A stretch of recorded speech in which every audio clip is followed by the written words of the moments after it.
2। हदीस नंबर 2।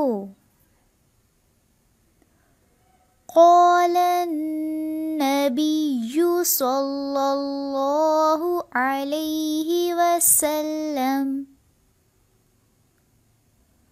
क़ाल नबिय्यु सल्लल्लाहु अलैहि वसल्लम। फरमाया हज़रत नबी करीम सल्लल्लाहु अलैहि व आलिहि वसल्लम ने। अब हम हदीस पढ़ेंगे। अत्तुहूरु अत्तुहूरु अत्तुहूरु निस्फुल निस्फुल निस्फुल ईमान ईमान ईमान। अत्तुहूरु निस्फुल ईमान अत्तुहूरु निस्फुल ईमान। अब इसका तर्जुमा देखते हैं हम।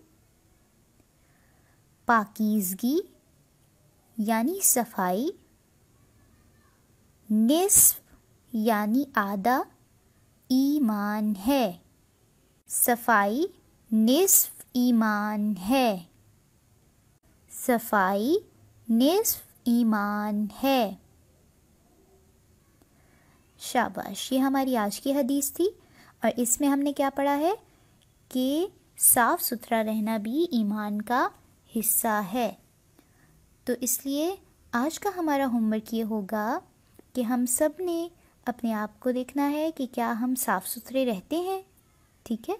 क्या हम अपने हाथ धोते हैं, अपने मुंह को धोते हैं, हम नहाते हैं, हम अपने दांत ब्रश करते हैं, ठीक है, अपने आप कपड़ों को साफ़ सुथरा रखते हैं।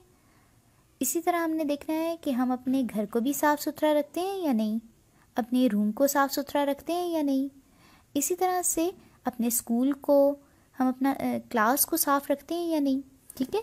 तो आज हम सबका ये होमवर्क होगा कि हम सब ने आज इस बात पे गौर करना है कि क्या हम अपने आप को और अपने आसपास की चीज़ों को साफ़ सुथरा रखते हैं या नहीं रखते, ठीक है।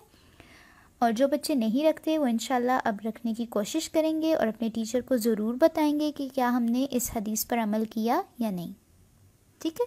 शाबाश। अस्सलामु अलैकुम व रहमतुल्लाहि व बरकातुहू।